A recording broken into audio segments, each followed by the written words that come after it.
goldbroker.com own real physical gold and silver bars stored outside of the banking system.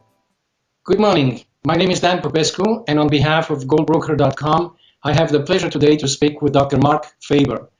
Marc Faber is editor and publisher of the Gloom, Boom, and Doom report that you can find on the website at gloomboomdoom.com. He's also the author of a great book, Tomorrow's Gold, Asia's Age of Discovery, that I recommend highly. Good evening. Good morning for you.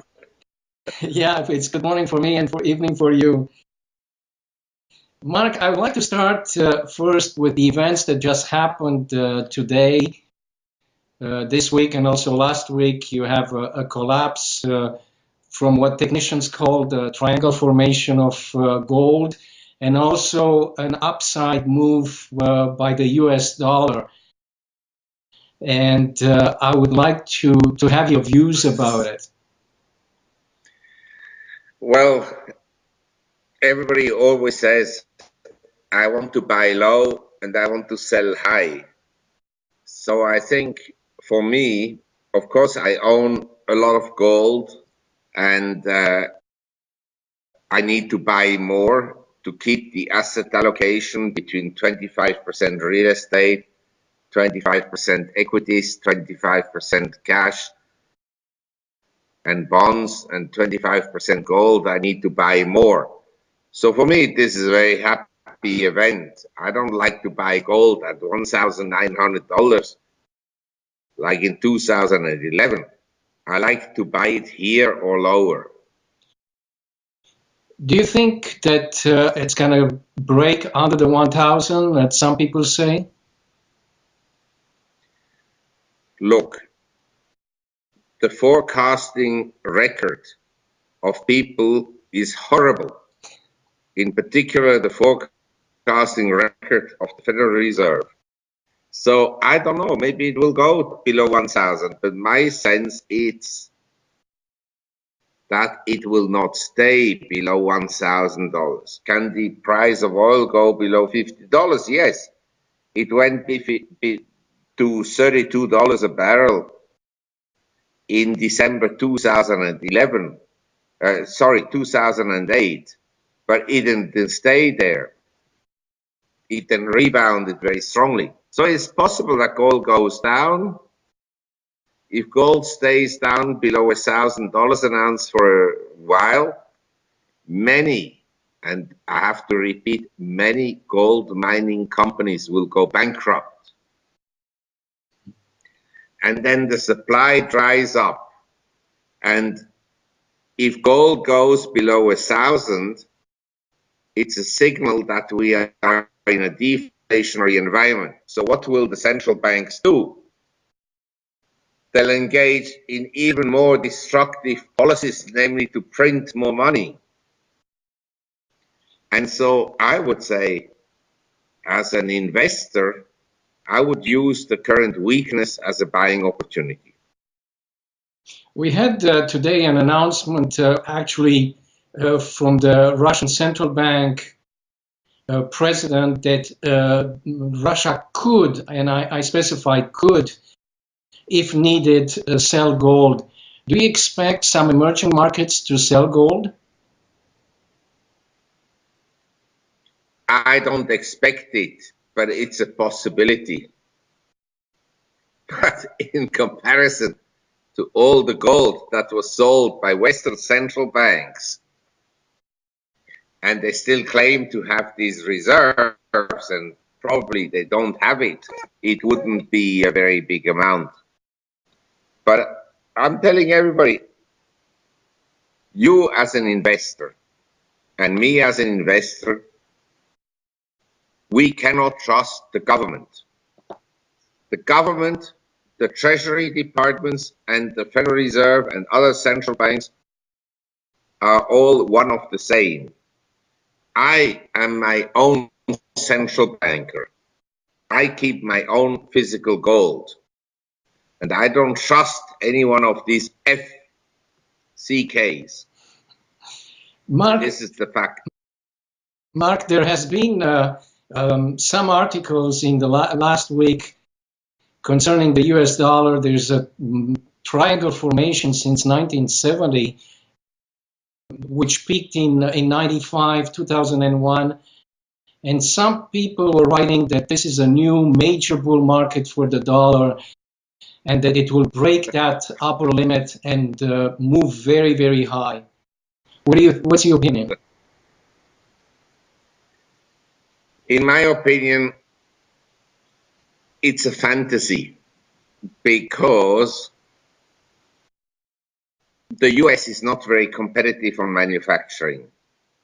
We have had a diminishing trade deficit, I agree, but the diminishing trade deficit of the US is not due to manufacturing goods, but it is due to lower commodity prices.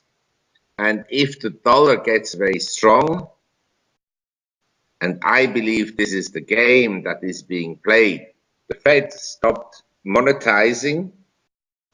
They went through with the taper, but they passed on the ball to the Japanese. So, okay, the dollar gets strong, the Japanese gets weaker. In a few weeks, the Fed will say, oh, the dollar is too strong. We can't stay with a strong dollar. We have to increase the quantity of money. And then it goes on.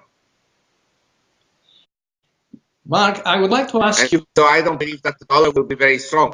But equally, I have to say, if I look at all the currencies, the US dollar, the euro, the yen, whatever you look at, probably the soundest currency is the Singapore dollar. But Singapore, you understand, these countries cannot afford to have a very strong currency because it hurts their economies. So the Fed, by printing money, they can force others to also print money. And that's why I'm saying, personally, of all the currencies I see in the world, there are only 4 currencies I like: gold, silver, platinum, palladium. Nothing else. Mark, can I ask you now, you lived for the last 40 years in Asia, but you're also Swiss, you went to university in Switzerland. So what is your view? It's the worst combination, to be Swiss and live in Asia. What is your opinion? What is your view? How do you see the Swiss gold initiative that's going to take place at the end of the month? How is it going to affect the gold market? I don't think it will affect the gold market. I'm in favor of the gold initiative, but equally, you have to understand that lots of people, they advance an agenda, and I favor the gold initiative. But I say to myself, I'm Marc Faber. I don't need the Swiss National Bank to own that much gold, and I would suggest that they should all hold their foreign exchange reserves 100% in gold, not just 20%. But equally, I'm saying to myself, I am my own central banker. I own my own reserves in gold, you understand? Yeah. And you may say, okay, for the last 3 years, gold has gone down. It's been a bad investment. I do not care. All I know is, and this is a big issue, my gold is mine. It's not a financial asset. You have a bank deposit with someone, say a bank. The bank owes you the money. What about if they don't pay? That is the issue. Whereas I own my physical gold. Now the issue there is the authorities, and I have to say this is a big concern to me. You and I have less and less freedom. You are checked about everything. I am checked about everything. And the governments may one day want to take away your gold and mine. Could be. But I prefer to have some of my assets in gold because I feel that banks have a lot of cash and bonds and stocks and everything. I think the whole system will collapse one day. All of it. It's going to be a disaster. In gold, I'm better off than in these. I own bonds and stocks and everything, but I don't feel comfortable with it. Something is artificial about it. Could the referendum still, if it passes, have an impact on the way central banks around the world will look at gold? I doubt they will.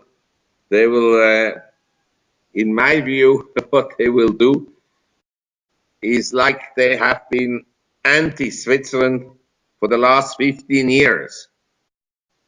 Why does the US government never go to Dubai? Why they never go to Singapore, to Hong Kong? Because in Dubai, they need Dubai because they have military personnel there. They don't go to Singapore because they have air bases there and surveillance bases there. Well, of course, the Swiss were an easy target. They'll target the Swiss again and put a few people in jail. That I disagree. In Switzerland, a lot of people deserve to be in jail. A lot of lawyers and accountants and bankers deserve to be in jail. But I can tell you in Delaware, in America, and in the US, a lot of people deserve to be in jail as well. Mark, can I ask you now about China and gold reserves?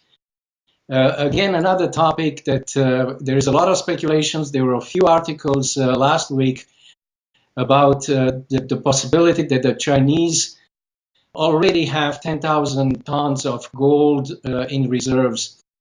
We don't know very much. Some conservative speculation, it's 4,000. How do you see the Chinese playing the gold market and their strategy with the yuan? Look, you and I and nobody knows exactly how much gold they have because they have the world's largest gold production. We don't know how much they accumulated over the years. But the point is simply this, and this is an important issue. The US was perceived until, say, the 70s as being a benevolent democracy. Over the last 20-25 years, the US has lost a lot of credibility. At the same time, if you look at Western's GDP as a percent of the global economy, it's been coming down. And China's GDP as a percent of the global economy, including other emerging economies, has been going up a lot. We have today more car sales in emerging economies than in the Western world. Exports of China to Africa are twice the level of exports of the US to Africa. So we have a huge geopolitical change in the world. And what it means is that increasingly countries do not want to only have a US dollar. The US dollar as a world currency will lose its importance the way the pound sterling lost its importance at the beginning of the 20th century, or the Spanish currency in the 16th century and so forth. This all changes. This is a new world. And my view is not a concern, but this is a fact. The Western world has not woken up that The world today is not the world of the 19th century, when they could send an army and kill a few people and occupy countries and dictate countries to do this and do that and so forth. We are in a new world. The Western world doesn't have the money, nor does it have the will. It doesn't have the will. Now you may say the American army is superior to everything else in the world. Well, that depends. They're mercenaries. They're hired, they're paid to do their jobs.